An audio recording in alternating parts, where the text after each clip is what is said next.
Tere uuesti.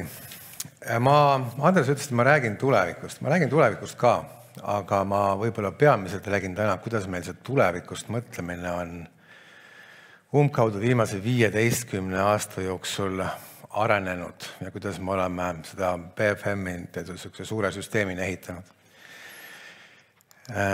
Nii, märkmeid ja nägemusi. Eellugu. Andres juba jõudis küsida, et kuidas me täpselt seda aastal 2004 BFM-i ehitama hakkasime, aga ma ikka tagantjärgi muudkui imestan, et kui tegelikult targad me olime aastal 2004, sellepärast, et me rääkisime juba tollal BFM-i loomisest kui ikkagi ainult ühest ehituskivist laiemas süsteemis.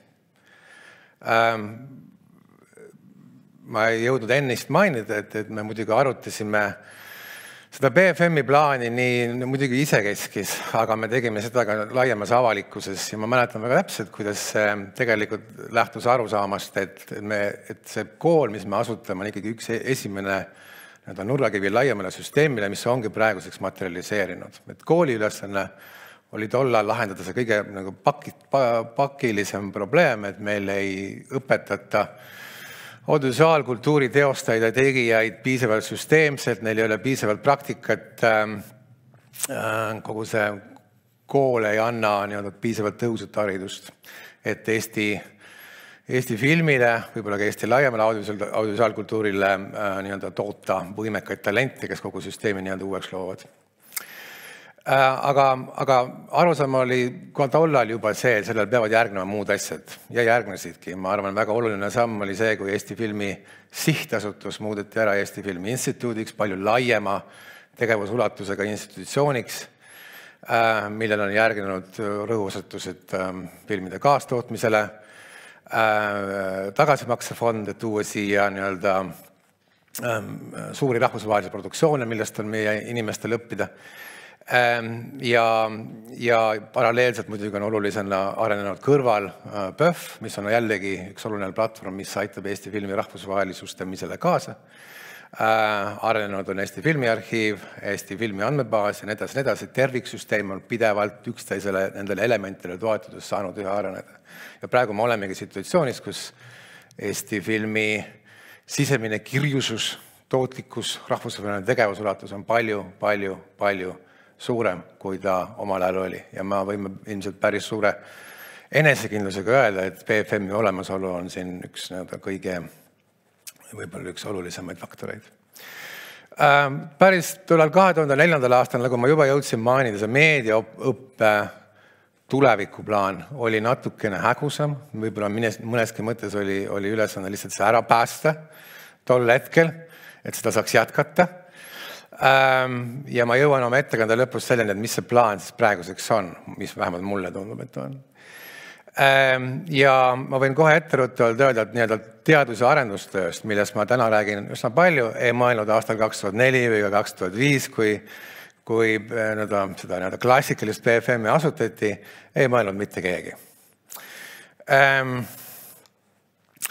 Aga ma võin vahemärkusena öelda, et ma ise olin selle asutamise juures või nende eeltegevuste juures ja siis ma lahkusin ära doktorantuuri Inglismaale ja tulin sealt tagasi umbes selleks hetkeks, kui BFM juba asutatuna ja juba tegutsevana sai 4-aastaseks. Ja sellest alates olen ma BFM-i tegemustes üsnagi jooksvalt kaasa löönud. Ja ma mäletan ka seda, et kohe mingisuguse ja ütleme selle esimese 4 aasta jooksul mingis mõttes BFM jätkas kõike eelnenud, et võeti Pedagoogikaülikoolist üle need olemasolevad filmiõppekavad, võeti senisest Concordia ülikoolist või Audentes ülikoolist üle need audiovisuaalse meedia õppekavad ja jätkati senist tegevust. Kuni siis sai tagasi tuldud ja tekkis kohe plaan, et kuidas me toome veel raha juurde selleks, et panna alus täiesti uutele tegevustele. Aastal 2004-2005 oli juba tekkinud internetipõhine audiovisuaalne meedia, ja arusaam, et meediainstitutsioonid saavad strateegiliselt tegutseda, kui nad panevad välja meedia sisu erinevatel platvormidel, tekkis küsimus, kuidas seda strateegiliselt on tark teha, kuidas jutustada lugusid üle mitmete platvormidele, tundus, et see ongi nüüd üks uusi suuri küsimusi, mis puudutab sellise internetipõhise meedia arengut ja meile õnnestus tol hetkel meie teadustase, seda ei olnud olemas, jällegi 0. Aga me saime hakata BFM-i arendada läbi erinevate arendusgrantide. Hankisime ühe ja selle baasil lõime, mida Andres juba mainis, sellise esimese uuenduse, mis oli siis ingliskeelne ristmeedia tootmise Cross Media Production nimeline magistriõppekava. Ja selle käigus tekkis naiivne plaan, et võib-olla tõesti, et me saame hakata sellest Hagi Shane'il oli selline väljend, et BFM on kassikool, et me oleme ikkagi kassikool tema mõttes tähendas väga praktiliste oskustele orienteeritud kooli, kus meil niisugust teadus- või korraliku akadeemilise taseme pürgimust ei olnud, aga tundus mõte, et me tegelikult saame selle luua. Ja võib-olla jällegi selliste isiklike vahemärkuste eest, ma tulin päris oma doktorantuuri oli ma teinud päris kõige tipumas rahvusvahelises ülikoolis ja siis Eestisse tagasi tulles mulle tundus, et me saame sama asja teha siin ka, kui me tahame. Ja nagu ma ütlen seal slaidil ka, et see oli naiivne selles mõttes, et me ei ole siiamaani sinna jõudnud 15 aastat hiljem, aga me oleme läbi teinud päris ikkagi olulise arengutee. Ja nüüd ma räägin natuke, kuidas me seda oleme teinud. Meie plaani, juba see ristmeedia kontseptsioon ja selle sissetoomine meediaõppesse kõneleb, oli 2 suurt rõhuasetust. Uued teemad, tuua sisse uued teemad, uued rõhuasetused ja tuua juurde uusi inimesi. Mis need uued rõhuasetused olid just Eesti kontekstis võib-olla? Tartu Ülikoolis oli välja kujunenud selleks hetkeks väga kõrgel tasemel meediauuringud, väga kõrgel tasemel meedia õpetamine.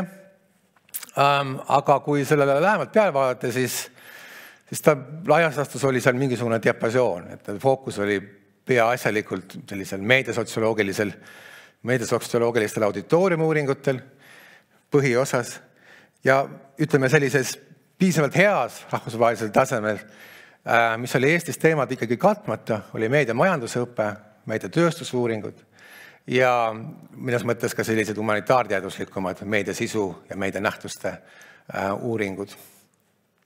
Üsna loomulikult tegelikult tundus meile, et need tegelikult võiksid saada meie fookusteks ja seda üldsegi mitte sellepärast, et ökosüsteemis oli tühi koht, vaid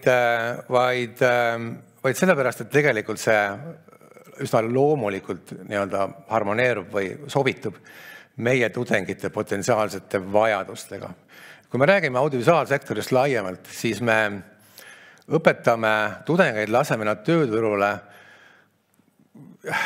sellisele tööturule, kus ei ole nii palju etteantud töökohti, kus ei ole suuri tingimata, ja see tendents on pigem aina süvenev, kus ei ole suuri tööandjad, kus töökohad ei ole stabiilsed, kus me ootame, ja tegelikult see praktikas ongi nii, et kõigil tudengitel on oma ettevõte, nad asutavad uusi ettevõtteid, nad proovivad uusi mudeleid, mis tõttu selline meediamajanduse õpetamine, arusaamine sellest, kuidas turud toimuvad, kuidas ette võtta, on mingis mõttes hästi loomulik.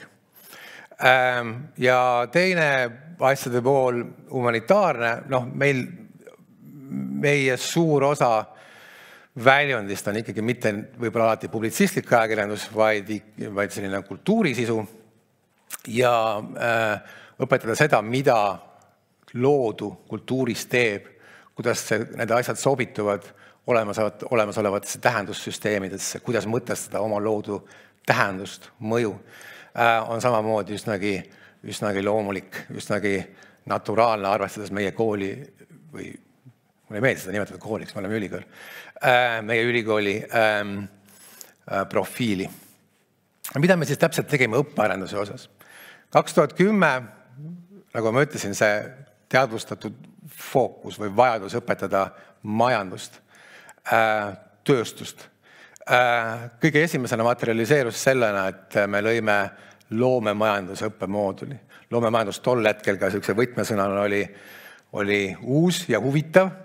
Me nägime muidugi ka seda, et meedia on üks loomemajanduse valdkondi, mis muidugi audiovisuaalmeedia muidugi üsnagi loomulikult suhestub nende kõigi teiste loomevaldkondadega, nii et see loomemajanduse tervikuna õpetamine tundus mõistlik. Ja sellest loomemajanduse moodulist aasta hiljem sai üks komponent uues, nagu me juba mainisime, ristmeedia magistriõppekavas, kus samamoodi oli fookus sellisel digitaalsel maailmal, kuidas jutustada lugusid, kuidas asetada sidu erinevatele platvormidele, millised need strateegilised lahendused siin võiksid olla, aga koos jällegi ikkagi sellisele fookusega arusaamisele, kuidas see asi kõik majanduslikult tööle panna. Ja võib-olla, ja ka siin oli tegelikult läbiva joonena selline küsimus sellest, et kuidas see ristmeedialised narratiivid, mis peavad ühiskonnas inimesi kõnetama, kuidas juhtida tähenduse otsinguid üle erinevatele platvormile, kuidas see tööle panna. Nii et ka siin oli selline kultuuri, tegelikult võib otse öelda selline isegi ka Tartu kultuurisemiotika põhiline kultuuri evolutsiooni õpetamine samamoodi olulise komponendina sees. Sellele järgnes mõni aasta hiljem Andres Jõesaare poolt juba veetuna ristmeedia bakalaureusõppekava asutamine, misjärel me selle ingliskeelse magistri ja õppekava sulgesime pigem sellistel majanduslikul põhjustel. Kõik ei jõua teha. Nii et see ristmeedia bakalaureusõppekava on meil siiamaani väga aktiivne, see on ingliskeelne õppekava. Ja see on selles mõttes huvitav õppekava, et see on väga huvitavalt pidevalt uuenev. Kui me jõudame selle Andres Kõnna küsis siin mõned minutid tagasi, et kus see nüüdismeedia mõiste tuli. Tegelikult see fookus tuleb sellest, et me ei tahtnud rääkida mingisugust abstraktsest uuest meediast, vaid juhtida tähelepanu, et me räägime asjadest, mis on parasjagu aktuaalsed. Tegelikult otsetõlge ingliskeelsest contemporary mediast.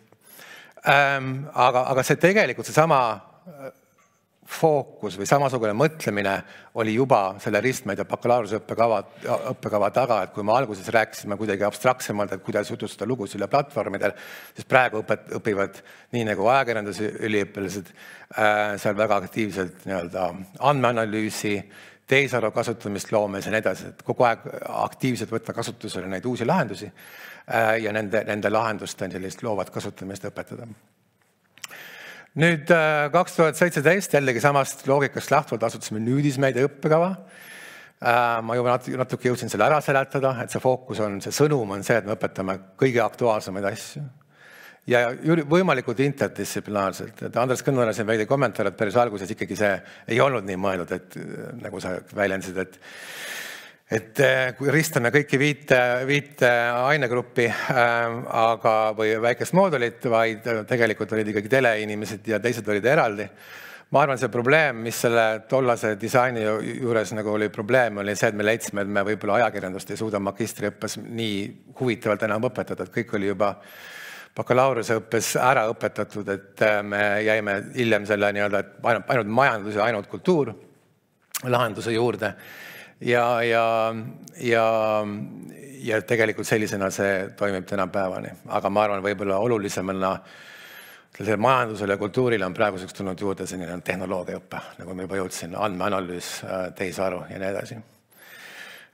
Plokiahelad ka mulges. Ja kõik erinevad aktuaalsed innovatsiooni valdkonnad. Nüüd jällegi me liigume siin kogu aeg ajas edasi sellisest paariaastaste hüpetega.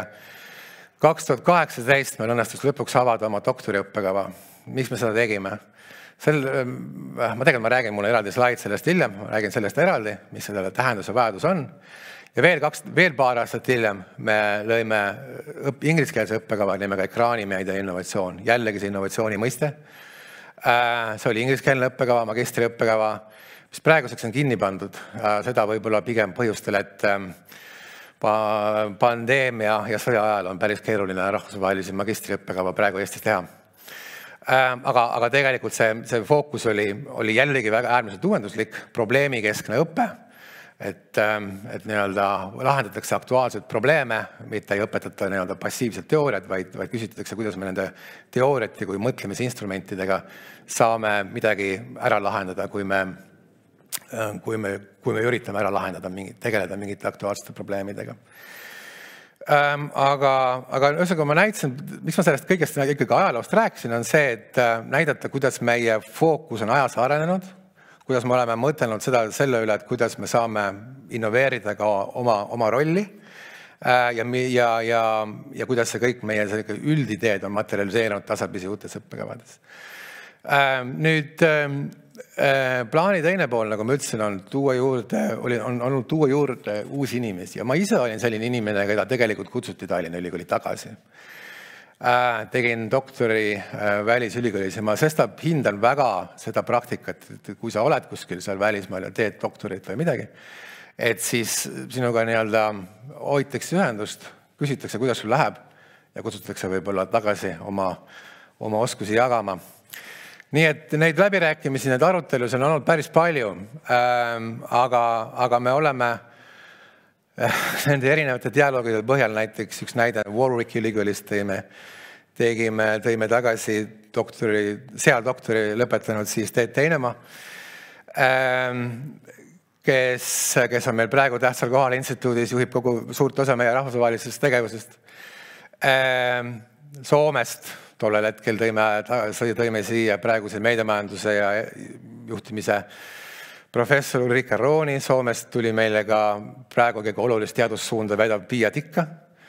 Ameerika Ühendriikidest tõime me kogu meie andmeanalüüsi poolt vedava Maximilian Schichi ja seal lõpetas ka doktorantuuri meie praegune visuaalse kommunikatsiooni dotsent Kerli Kirch-Schneider, kes ühendab väga huvitavalt sellist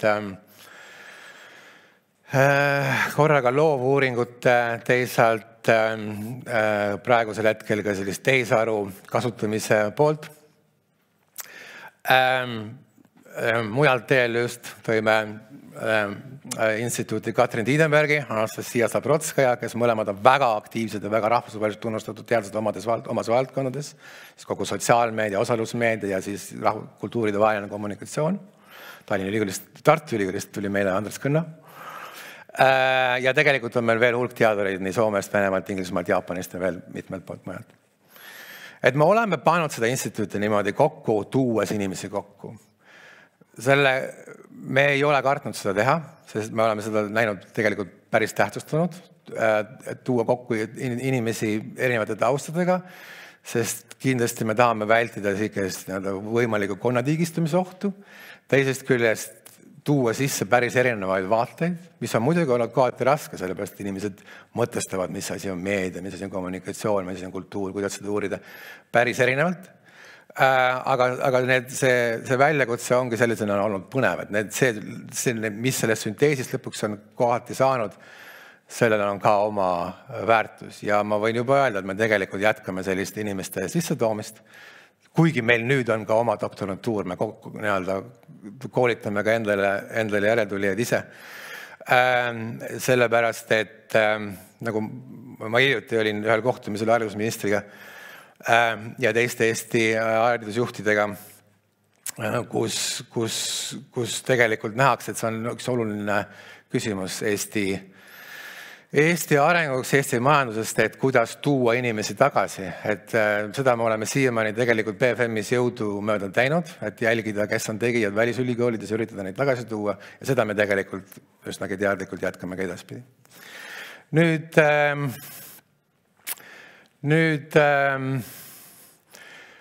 koos nende inimestega, nagu ma ütlesin, algus oli meie fookus ikkagi sellisel, mis on meie erilisused või mida me üritame pakkuda, on see majandusteaduse keskne lähenemine meediauuringutele, meedia õpetamisele ja teisest küljest siis kultuuriuuringute põhisus. Siis tegelikult on meil tulnud sisse ka, nagu ma tegelikult olen juba mitu korda maininud, uued teemad, uued tugevused. Kogu see kultuuri andmete analüüsi pool, uute andmesüsteemide ehitamise pool, ja nüüd siis väga selgelt ka tehisaru rakendused. et tehisaru kasutamine mitte ainult kultuuri uurimiseks ja analüüsiks, vaid tegelikult ka, et kuidas nende kasutamist õpetada. Meil on nüüd eri projekt selleks, et kuidas hakata BFM-is kui audiovisuaalkultuuri institutsioonis õpetama generatiivse tehisaru kasutamist just ajakirjandusloomes ja audiovisuaalse meedia, audiovisuaalse sisu loomes. See on tegelikult võib-olla üks põhilisi fookusi nüüd lähiajal. Aga meil on tulnud ka nii-öelda kognitiivteooria põhised filmiuuringud, kuidas põhimõtteliselt selline mina olen minu teadmised sellest valdkonnast on küllaltki tagasihoidlikud, aga laias laastus sellised ajuuuringud, et kuidas auditooriumide mõtlemist mõista ja kuidas tegelikult praegusel hetkel, kuidas loojate mõtlemist uurida. Ja lisaks muidugi ka ikkagi selline sotsioloogiapõhine lähenemine ka praegu, mis läbi siis Katrin Tinderbergi tegemiste fookusega siis sotsiaalmeedial, osalusmeedial ja muul sellisel kõige sellel, mis toimub internetis. Ma lubasin rääkida, et ma räägin, eks ole, ka doktoriõppekavas. Miks me selle tegime? Nagu seal slaidil on kohe näha, et meil on juba 5 lõpetajat ja tänavu lisandub veel mitu ja loodetavasti jääbki see niimoodi jooksma. Mis me sellel erilist tegime, on loovuuringute pool. Et jah, et me täna räägime siin peaasjalikult meediast ja kommunikatsioonist, aga nagu on laialt teada, õpetame me ka filmi ja muid looverialasid. Ja küsimus on alati selles olnud, eks ole, et kuidas saab nendes valdkondades ka teostada doktoriõpingute aluseks olevaid uuringuid.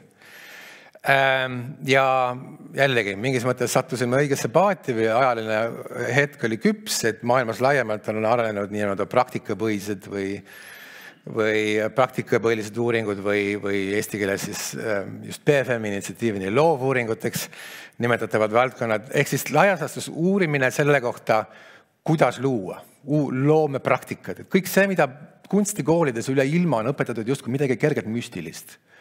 No seesama, millest Olle siin rääkis, et meil on parimad inimesed, parimad praktikud ja nad annavad mingite läbi meistriklasside meistrilt õpipoisele üle seda müstilist, peaaegu sõnastamatut teadmist. See väide, mis kaasab loovuuringutega, on see, et see ei pruugi olla sõnastamatu. Ja tegelikult, kui me uurime süsteemselt loomepraktikaid, miks luua, kuidas luuakse uusi kultuurivorme, meediavorme, need asjad saab sõnadesse panna, saab teostada uuringud, mis asjad on ära artikuleeritud, saab isegi kokku viia väga palju sellist seni sõnastamatut müstilist teadmist. Ja seeläbi saab ka loomepraktikaid hakata õpetama kui palju, võib-olla tulevikus süsteemsemalt, süstematiseeritud teadmise alusel laiemalt. Nii et ja seeläbi, kuivõrd me läbi oma doktorantuuri siis mõnes mõttes koolitame neid inimesi, kes on ise loojad, aga samal ajal teavad, kuidas seda loomet uurida, loomeprotsessi uurida, oma meediumi uurida, oma väljendusvorme uurida, siis me pikemas perspektiivis edendame seda kultuuri, kus ka kõiki valdkondi meie instituudis õpetatakse mingis mõttes veidi enam tõenduspõhiselt, et me hindame uuringute läbi saadud, süsteemsete uuringute, eksplitsiitsete uuringute, arusaadavate uuringute põhjal saadud teadmisi ja anname neid edasi. Nii et, aga samal ajal võib ka lisaks öelda, et kui me selle doktorantuuri lõime, siis sellega me tegelikult Eestis võtsime täisvastutuse kogu audiovisuaalkultuuri täisspektri hariduse andmise eest ja mingis mõttes võtsime lõppvastutuse selle eest, et me oleme Eesti sellises audiovisuaalkultuuri süsteemis need, kes korrastavad, loovad uusi teadmisi selles valdkonnas, kes korrastavad teadmisi, kus teadmised saavad akkumuleerida nii inimestes kui ka kirjutustes, dokumentides ja kes saavad seda Eestis siis laialt jagada süsteemselt. Nii et see oli üks nagu selline eksplitsiitne eesmärk ja teisest küljest siis toetada laiemalt instituudis sellist teadustöö võimet, selle arengut. Nüüd, ja see areng teadustöö võime osas on tõesti aset läinud. Läbi selle, et me oleme toonud inimesi, meil on noorem teadurid, doktorandid. Ja kui ma mainisin, et 15 aastat tagasi alustame me sellest, et mingit teadusgranti oleks meile küll keegi andnud, siis ja arendasime institutsiooni läbi niinimetatud arendusgrantide, mille raames üritasime natuke ka teadust teha, siis praeguseks oleme me jõudnud olukorda, kus meil on tegelikult väga tugevaid, väga olulisi teadusgrante ikka silmatorkavalt palju, uskumatult palju. Me ei ole täna maininud, et BFM on osaline ühest ülikoolide konsortsiumist, FilmEU konsortsiumi, kus on, mina isegi ei tea, päris mitu teist ülikooli on seal kaasatud, 8, mis on loonud meile üks rahvusvahelise tegevusulatuse kogemuste vahetuse, selle sama loovuuringute arendamise võimekuse. Aga lisaks siis ka need päris teadusgrandid. Meil on täna 4, me osaleme täna 4 ja ühte juhime Horizon Europe granti. Need fokusseerivad, uurime, ma ei tea, Euroopa filmitööstuse konkurentsivõimet, tegeleme teaduskommunikatsiooniga, tegelema meediatehnoloogiate ja demokraatia arengu suhtega läbi nende suurte teadusgrantide. Meil on veel mitmeid, ma ei hakka neid igaühte ükshaaval nimetama, suured rahvusvahelised grandid, kus me tegeleme uue meedia või osalusmeedia kasutajate vaimse tasakaaluga, visuaalse kommunikatsiooniga, sotsiaalmeediakanalites ja osaleme selles vaimse heaolu tippkeskuses Eestis. Meil on mitu Eesti Teadusagentuuri, 2 Eesti Teadusagentuuri granti, kus me uurime ühest küljest, millist avalikku väärtust saab meediaandmetega luua, teisest küljest väljagi see kognitiivteooria põhine Eesti filmi tegijate mõttemudelite uurimine, veel hulk mitmesuguseid väiksemaid arendusgrante. Ehk siis, mis on huvitav asjaolu, võib-olla mitte BFM-i inimestele, kes tulevad meile täna siia külla, et 2/3 BFM-i tänasest eelarvest on teadusgrandid. 2/3. Ehk siis me võime öelda, et tegelikult sellises mahu jõula mõttes on täna teaduspool see, mille läbi BFM areneb, toimetab, mille läbi ta õitseb. Nii et 15 aastat peale absoluutselt nullseisu, kus ei ole mitte midagi selles osas, peale nii-öelda plaani tekkimist, oleme me täna, me ei ole, see plaan oli, nagu te mäletate, see naiivne plaan oli viia suhteliselt sellisesse maailma meediauuringute tipu lähedale või esisajasse või esimese 200, see ei ole materialiseerunud, kuigi me oleme nendes edutelepides ka natuke juba tõusnud.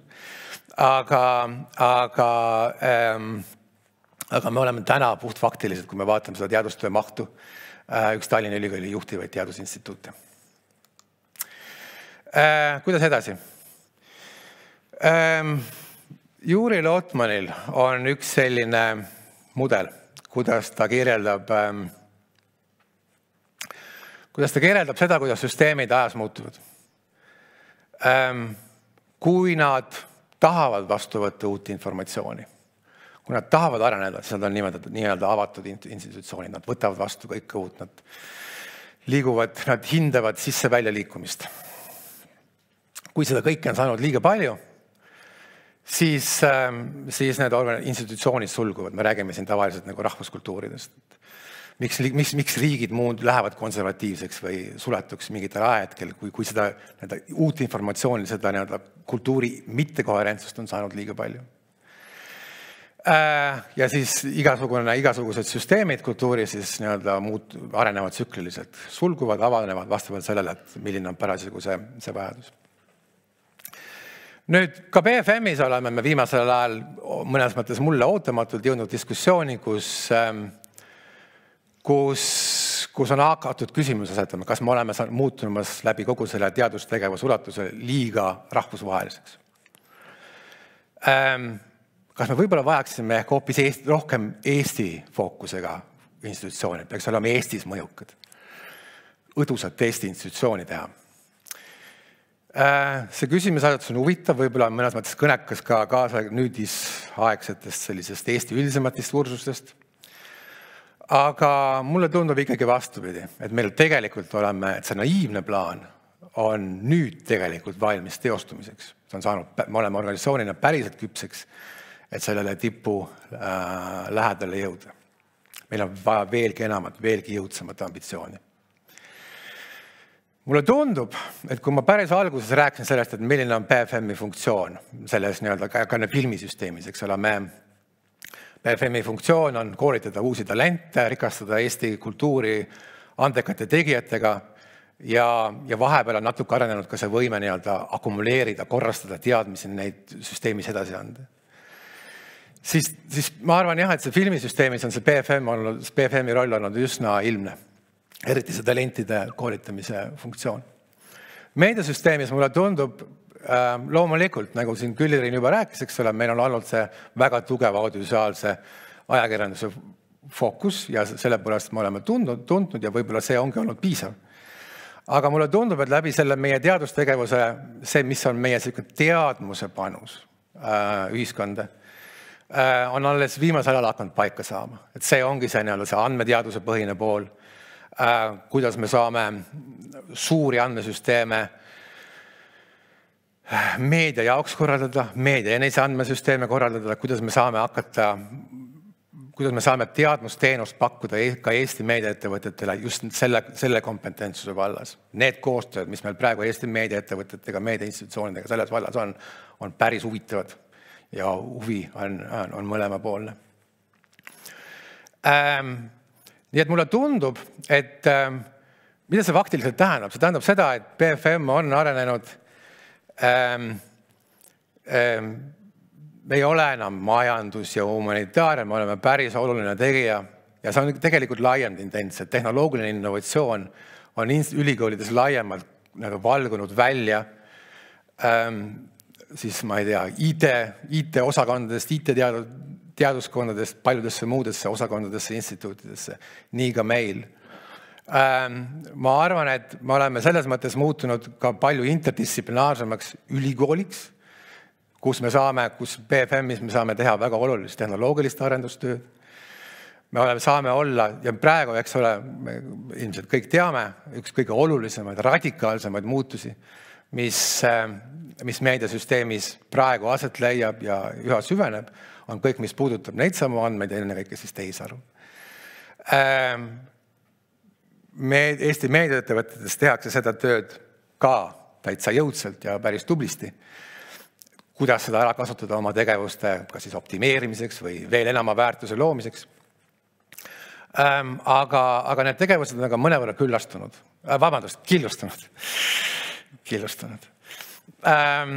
Ja mulle tundub, et meie, kes me oleme päris paljude institutsioonide vahel, teeme nendega koostööd, teeme ka riigiga mitmel moel selles valdkonnas koostööd. Me oleme saamas mingit uut rolli, mis puudutab sellise tehnoloogilise innovatsiooni, on olemas teooriajupp, mis nimetatakse innovatsioonisüsteemideks ja innovatsioonisüsteemides on erinevad koordineerijad. Me oleme selles innovatsioonisüsteemis teatud mõttes üks koordineerijatest. Ja mida see tähendab nüüd meie arengule? Et kas me saame seda arendustööd teha päriselt üksi? Teeme siin Eestis oma ette. Vist ei saa. Meil peab selles tegevuses olema ka oluliselt rahvusvahelisi partnereid. Me peame veelgi tõhusamalt tegema rahvusvahelist koostööd. Me peame veelgi tõhusamalt asetama ennast nendesse rahvusvahelistesse võrgustikesse, mitte ainult Euroopas, ka Aasias ja Põhja-Ameerikas. See tähendab uut faasi meie arengus, mis tuleb ette võtta. Partnerlussuhete arendamist ettevõtete ja ülikoolidega üle maailma selles valdkonnas. Mida see ilmselt tähendab BFM-i tulevikule, on mingit sorti uus juhtimiskvaliteet. Me BFM-is oleme kummalises olukorras, kerges limbos, kus meil hiljuti ühed direktori valimised ei õnnestunud ja meid ootavad sama protsess ees aasta pärast ja ma arvan, et selle aasta jooksul saame me välja mõelda ka selle, et millist institutsiooni me tahame. Kas me tahame sellist nii-öelda tugeva rahvusvahelise tegevusulatusega, rahvusvaheliselt kinnistuvalt, rahvusvaheliselt võimestatud institutsiooni, kus me võtame ette neid uusi innovatsioonivaldkondi või me pigem tahame olla see mõjukas Eesti institutsioon. Ja selle küsimuse ma jätan üles kolleegidele, kõigile meie partneritele siin, et need dialoogid on need, mida me peame nüüd järgmise aasta jooksul edendama ja arendama.